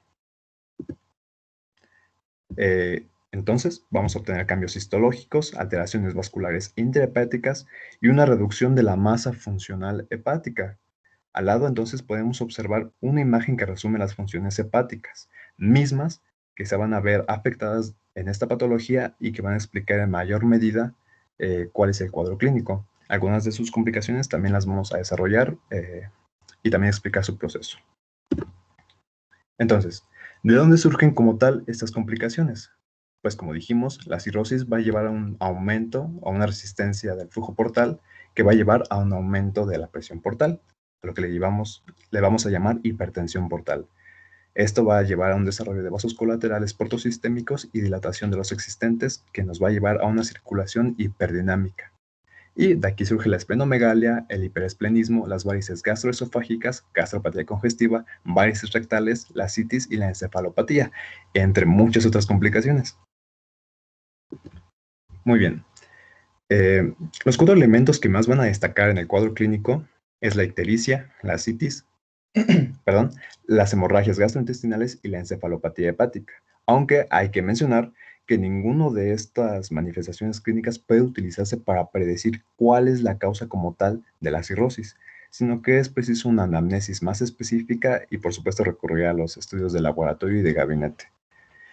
Como manifestaciones iniciales están las gastrointestinales, que son particularmente importantes en casos asociados al consumo de alcohol, o al menos más característica, que pueden ser náusea, vómito, anorexia, la debilidad y la pérdida de peso. El dolor abdominal, que en algunos casos se puede presentar, puede ser atribuido a la tensión producida sobre la cápsula de Gleason, Si la podemos recordar, es una que recubre al hígado como tal y puede asociarse a un proceso necroinflamatorio o a la esteatosis. Otros síntomas que podemos encontrar es fatiga, trastornos del sueño, disminución de la libido, prurito en pacientes con una causa colestásica, como habíamos mencionado, y también la aparición de varices esofágicas.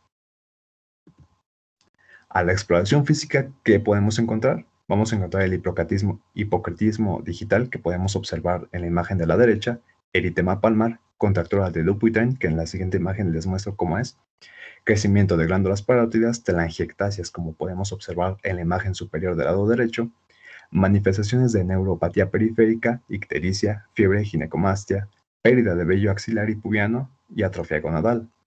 Manifestaciones de diátesis hemorrágica como la púrpura, equimosis y la epistaxis incluso. Así pues, también podemos tener distensión abdominal, esplenomegalia, edema en miembros inferiores, hemorroides e hiperreflexia. Y algunos otros síntomas neurológicos que en unos momentos vamos a explicar por qué aparecen.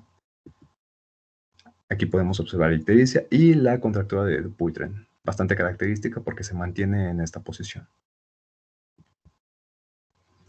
Ahora, las características del hígado, al menos cuando realizamos una exploración. La consistencia del hígado, que en la cirrosis hepática es por lo general firme, ¿no? Es característica. Las características del borde hepático en la cirrosis hepática es con frecuencia irregular y puede haber presencia o no de dolor a la palpación. Como tal, no va a haber dolor cuando no hay una cirrosis hepática complicada. El tamaño del hígado en condiciones normales, por percusión, el hígado va a medir entre 7 y 10 centímetros en su diámetro vertical y por la palpación no rebasa el reborde costal derecho. En la cirrosis hepática el hígado va a disminuir de tamaño, pero bueno, no obstante, en presencia de alcoholismo puede aumentar debido a esteatosis o a veces incluso en las fases tempranas de la cirrosis puede estar ligeramente aumentado de tamaño, aunque esto es variable. Cabe mencionar que en caso de ascitis, que es una de las complicaciones muy comunes, la palpación del hígado puede dificultarse. Entonces, como podemos observar en la imagen, la cirrosis hepática es el devenir de un montón de procesos que se hacen crónicos. Y en el último estadio podemos observar cáncer. Y es que la cirrosis predispone al desarrollo de carcinoma hepatocelular y debe considerarse entonces como una enfermedad preneoplásica. La cirrosis descompensada, que es un concepto que vamos a explicar en la siguiente diapositiva, pero por lo general se refiere a una complicada, pues suele tener un mal pronóstico y el único tratamiento curativo como tal, en general, es el trasplante hepático. Ahora, podemos clasificar a la cirrosis de diferentes maneras. Por ejemplo, una clasificación clínica que se refiere a compensada o descompensada. La cirrosis compensada se refiere a fases iniciales, que es asintomática o los síntomas son bastante inespecíficos y podrían incluso atribuirse a otras causas. El pronóstico en esta etapa suele ser positivo. No obstante, la cirrosis descompensada, que es la que mencionamos, se refiere a una fase más avanzada con una gran amplitud de complicaciones, que suelen ser ocasionadas por la hipertensión portal, ya que hay dificultad de circulación del flujo venoso a través del hígado, y la insuficiencia hepática, secundaria a la disfunción o a la disminución del número de hepatocitos. Otra clasificación que podemos obtener es la clasificación de Baveno, que clasifica la compensada y descompensada en 5 estadios. Los primeros 2 corresponden a la compensada y bueno, podemos observar que se refiere a pacientes que no muestran manifestaciones muy graves. Por ejemplo, en el estadio 1 tenemos pacientes sin varices esofágicas o esofagogástricas sin ascitis. Y en el estadio 2 tenemos pacientes con varices esofágicas y o esofagogástricas sin sangrado ni ascitis. Mientras que, por ejemplo, ya en el estadio 5, que sería el último, encontramos pacientes con ascitis y sangrado por varices esofágicas con o sin cefalopatía hepática, hepatocarcinoma, peritonitis bacteriana espontánea o ictericia. Otra clasificación que podemos obtener es la de Child-Pugh, que va a considerar 5 elementos importantes como la bilirrubina, la albúmina sérica, el tiempo de protombina, la ascitis y la encefalopatía hepática.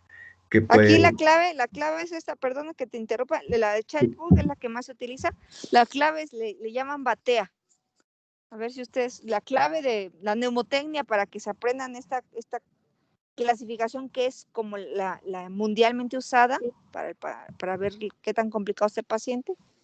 La bacteria que es bilirrubinas, albúmina, la T de tiempos, que es el INR, la E de encefalopatía y la otra A de ascitis. ¿Sale? Así es. Sí, Entre más, gracias. entre más grave es, más puntos obtenemos, hasta obtener un máximo de 15. Entre más puntos, la supervivencia al cabo de un año pues disminuye su porcentaje. Vaya, esto está ligado con la tabla que encontramos debajo, en la cual nos permite clasificar al paciente según su puntaje en 3 clases, A, B o C. Ahora sí, vamos a hablar de las complicaciones y que también forman parte muy característica del cuadro clínico, la encefalopatía, aunque ya nos habían hablado de eso en la clase anterior. Normalmente esta complicación se va a presentar en pacientes que tienen una insuficiencia hepática que ya es significativa y la fisiopatología entonces se va a relacionar con el paso de amonio a través de la barrera hematoencefálica, o al menos esa es una de las teorías que se mantiene. El amonio normalmente lo van a producir las bacterias intestinales, recordemos eso, a través del proceso de digestión de proteínas. En condiciones normales, el amonio viaja por vía portal hasta el hígado, en donde se va a incorporar al ciclo de la urea para ser excretado por el riñón. Es posible que el amonio entonces ejerza una neurotoxicidad directa o bien funcione con otras sustancias en una forma sinérgica y va a producir los cambios neurológicos típicos de la encefalopatía, que hace un momento revisamos, pero también los volvemos a encontrar aquí. Los encontramos clasificados de grado 1 hasta el grado 4. En el primer grado encontramos una confusión leve, un cambio de humor, conducta inapropiada, déficit de atención, dificultad para elaborar ideas, irritabilidad, alteraciones del ciclo sueño-vigilia, hasta un grado 4 que ya nos lleva a coma. La citis, era la que les había mencionado. La citis se debe al exceso de sodio y al agua corporal. Algunas teorías para explicar los mecanismos que la producen podría ser que el trastorno inicial, como tal, es la retención del líquido en la circulación explácnica, en el vaso. El riñón entonces va a detectar esta aparente disminución del volumen intravascular y su respuesta es la retención de sodio y agua mediante la estimulación del sistema renina-angiotensina, también a través de la estimulación del sistema nervioso simpático y la hormona antidiurética. Y es así como vamos a tener el origen de la ascitis. Pero la ascitis puede mostrar otras características. Por ejemplo, la peritonitis bacteriana espontánea, en las cuales es una complicación como tal de la propia ascitis, bastante relacionada con la cirrosis. En esta, el líquido de ascitis, pues como lo habíamos mencionado, suele tener concentraciones bajas de albúmina y algunas otras proteínas opsonizantes que en esas condiciones van a favorecer la infección, puesto que están generando el ambiente propicio. Las bacterias que van a ocasionar la peritonitis bacteriana espontánea van a proceder del intestino y van a pasar hacia el líquido de la ascitis por vía hematógena y migran a través de la pared intestinal y de los linfáticos. La hipertensión portal, que simplemente se las mencionaré de una manera muy breve porque ahorita la vamos a desarrollar a mayor detalle, pues es una de las complicaciones más importantes y como ya vimos, interviene mucho en la génesis de las manifestaciones clínicas como tal. Y de esta propia hipertensión van a nacer la hemorragia por las varices esofagogástricas, que como tal la hemorragia por rotura de estas varices es una complicación bastante frecuente y grave en los pacientes. El riesgo viene determinado por 3 factores principales: el tamaño de las varices, la presencia de puntos rojos en su superficie y el grado de insuficiencia hepática. Y por último, es algo que nos había mencionado la doctora hace un momento, el síndrome hepatorrenal, que es una complicación muy grave que aparece en pacientes con cirrosis hepática ya muy evolucionada y que también tienen una hipertensión portal que ya es severa. Va a consistir en una insuficiencia renal funcional secundaria a una intensa vasoconstricción de la circulación renal.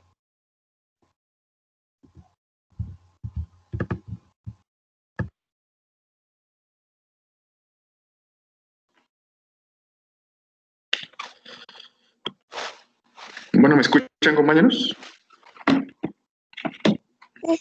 Sí, se escucha. Sí.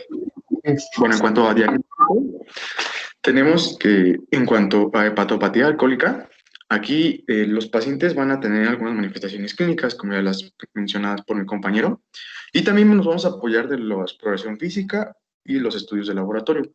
Y en cuanto a estudios de laboratorio, vamos a tener que los recuentos de plaquetas van a estar reducidos en las primeras etapas de esta enfermedad. La bilirrubina total sérica, esta va a ser normal o está aumentada en caso de una enfermedad ya avanzada. La bilirrubina directa, la vamos a encontrar un poco alta en pacientes con bilirrubina total normal, pero este es típico que en cuanto la anomalía evoluciona, se agrava. Y en cuanto a tiempos de protrombina, a menudo estas van a estar prolongadas y por lo general no van a responder a la administración de vitamina K parenteral. La que sigue, de favor.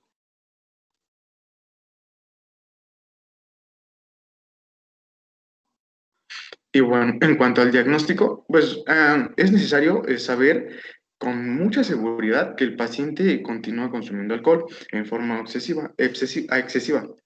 Nos vamos a apoyar también de una biopsia hepática. Esta nos va a ayudar a confirmar un diagnóstico, pero cuando el paciente presenta hepatitis alcohólica y todavía continúa con su consumo de alcohol y esta biopsia se va a posponer hasta que se haya mantenido en la abstinencia por lo menos durante 6 meses. Esto va a ser con fin de determinar si hay una enfermedad residual no reversible. Es necesario también considerar o descartar otras enfermedades de hepatopatía crónica, como hepatitis viral crónica o hepatopatías metabólicas o autoinmunitarias. O si ya existen estas, valorar una relación causal con este consumo de alcohol. La que sigue, por favor. Y en cuanto a tratamiento de esta, el tratamiento fundamental es la abstinencia del consumo de alcohol. Estos enfermos van a necesitar también un buen estado de nutrición y una supervisión médica a largo plazo, con fin de tratar las complicaciones subyacentes como ascitis, con edema, hemorragia por varices y una encefalopatía portosistémica.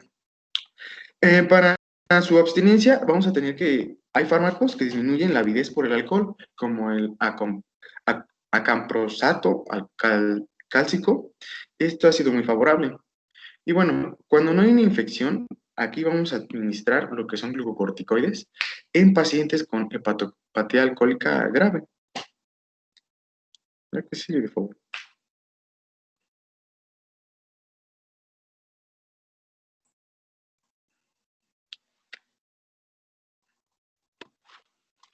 Y bueno, continuando con el tratamiento, aquí vamos a restringir a los individuos con un valor de función discriminante. Esta función discriminante se va a calcular como la bilirrubina total sérica más la diferencia en el tiempo de protombina del paciente en comparación con el testigo, este es en segundos, multiplicado por 4.6. Y en enfermos en quienes este valor sea mayor de 32, vamos a tener que hay una mejor supervivencia a los 28 días con el empleo de lo que son glucocorticoides.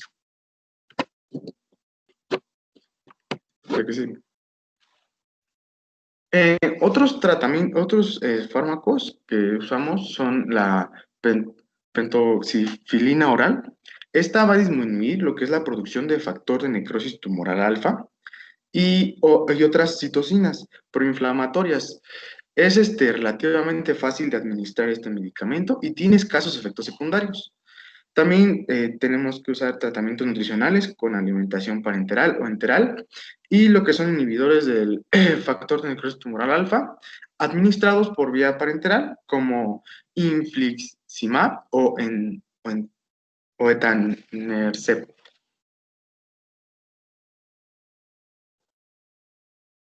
La que sigue, por favor. Y en cuanto a hepatitis C o B crónica, estas, como ya les mencionamos anteriormente, los síntomas y signos habituales, pues, de la hepatopatía crónica son manifestaciones frecuentes como fatiga, malestar, dolor vago en el cuadrante superior derecho y anomalías en el laboratorio. Para hacer el diagnóstico de esta es necesario una valoración de laboratorio meticulosa, las cuales van a incluir lo que son pruebas de RNA, de lo que es el virus de la hepatitis C, cuantitativas y análisis del genotipo del virus de la hepatitis C, y estudios serológicos de la hepatitis B, que incluyen lo que son el antígeno de superficie de la hepatitis, con su anticuerpo, y también lo que son el antígeno de la... Bueno, este es este que menciona aquí, el HBGAG, este es más que nada es una proteína secretora que se procesa de la proteína PRECO, y este es más que nada un marcador de replicación activa de infectividad. Y bueno, también vamos a tener que podemos realizar lo que es la determinación cuantitativa de las concentraciones del DNA del virus de la hepatitis B. ¿Qué sigue? Y bueno, en cuanto al tratamiento, tenemos que el tratamiento debe de girar en torno al tratamiento específico de estas complicaciones que se presenten, como lo que son hemorragias por varices esofágicas, ascitis y edema, y también lo que es la encefalopatía. En cuanto a individuos con hepatitis B crónica, el tratamiento antiviral es eficaz debido a que va a haber una supresión viral, según se manifiesta por una disminución en las concentraciones del DNA de este virus y una mejora en las características histológicas al lo que es disminuir la inflamación y la fibrosis. Y en cuanto a pacientes con hepatopatía descompensada, pueden compensarse con el tratamiento antiviral orientado contra la hepatitis B. Los fármacos disponibles son la mibudina, el adefovir, el telbibudina, entecavir y el tenofovir. ¿A qué sigue?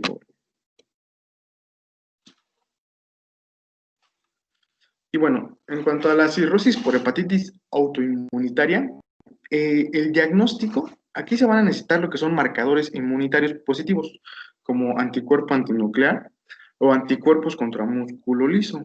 En pacientes con esta hepatitis van a presentar cirrosis e inflamación activa, lo que se va a acompañar con un incremento de enzimas hepáticas. Este empleo de inmunodepresores va a conllevar a un beneficio considerable. El tratamiento de el tratamiento va a ser más que nada a las complicaciones de esta cirrosis y este es similar al de las otras formas de cirrosis.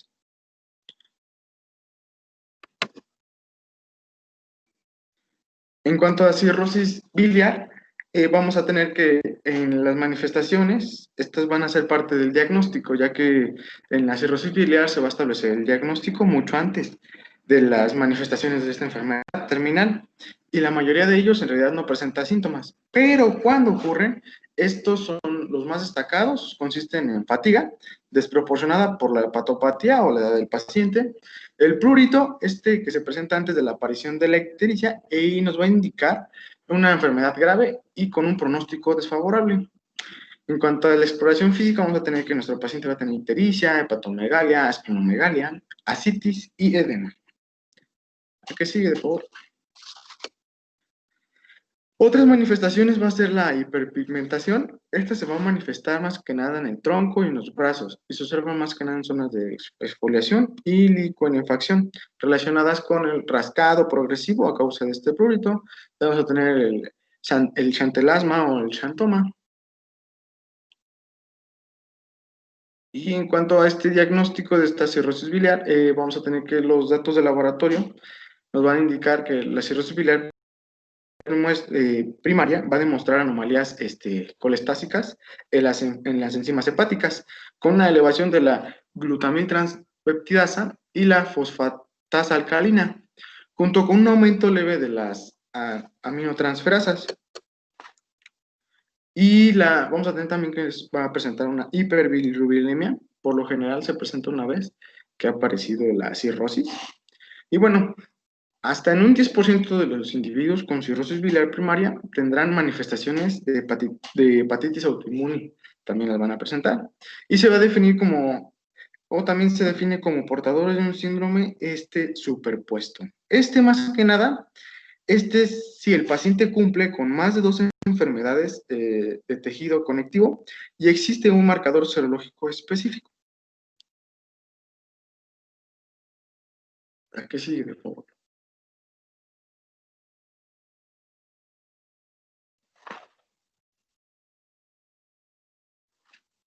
Y bueno, en cuanto al diagnóstico en cuanto a su diagnóstico, vamos a tener que la cirrosis biliar primaria también habrá que considerarse en pacientes con anomalías crónicas de las enzimas hepáticas colestásicas. Se va a presentar en mayor forma en mujeres de mediana edad. Y bueno, también vamos a tener que nos van a ayudar los estudios de anticuerpos antimitocondriales. Estos van a ser negativos.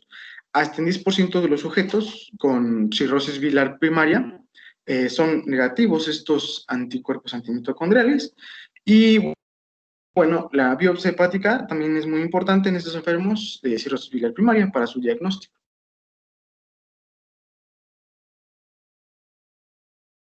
¿A qué sigue, de favor?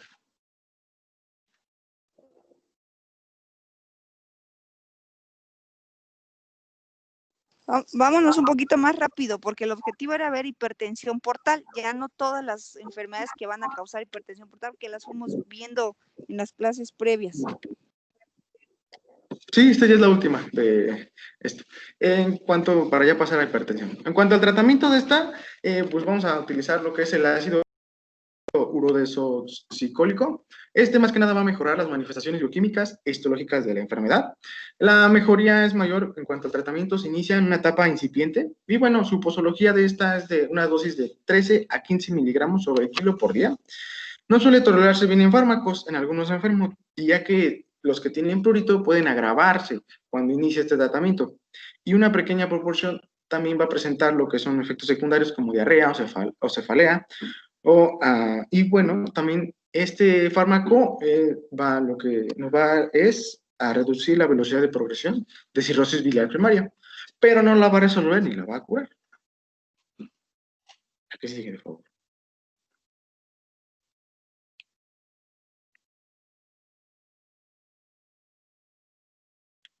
Y bueno, el tratamiento, pues los principales síntomas de la virosis espinal son fatiga, y aquí se recomienda que pues, nuestro paciente tome siestas frecuentes. En prurito se va a administrar lo que son antihistamínicos, también los antagonistas de receptores opiáceos como naltrexona y rifampicina. Y bueno, también se ha utilizado la plasmaféresis, algunas veces en pacientes con prurito intratable y que es grave. También vamos a tener una manifestación que es la osteoporosis, y aquí el tratamiento va a ser con bisfosfonato, y se instaurará cuando se identifique una enfermedad. La enfermedad, pues, la que sigue, de favor.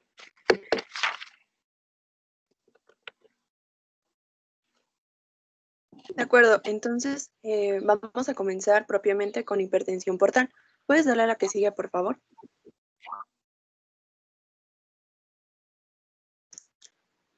Voy a empezar dando algunos datos epidemiológicos. Se dice que es una entidad clínica frecuente, pues afecta... Chicos, yo creo que aquí la dejamos, Perdónenme, pero ya llevamos 2 horas, se basaron demasiado en etiología, que ya repetimos. Entonces, le seguimos acá con la epidemia, ya todo lo que sea el tratamiento de la hipertensión portal, ¿sale? De acuerdo. ¿Les seguimos el qué martes? Martes. Sí, doctora. Disculpe, Sí, doctora, una sí, duda doctora. antes, una duda. Dime. Lo siento, para la exposición de sangrado de tubo digestivo alto, específicamente, ¿qué temas quiere que toquemos? O sea, las etiologías, pero no entren a abordar cada uno de los temas así de epidemiología, o sea, varices esofágicas. Esta es la frecuencia, este es el tratamiento, algo muy somero, no vamos a tratar, vamos a ver cómo se aborda, el objetivo es ver cómo se aborda un sangrado de tubo digestivo, ¿sale? Ok, gracias. Pues si quieren, mándenme su expo en el fin de semana, en estos días, para que lo revisemos antes de la clase. Y, ok. ¿sale? Y los que están tratando conmigo, yo creo que al ratito me mandan mensaje para que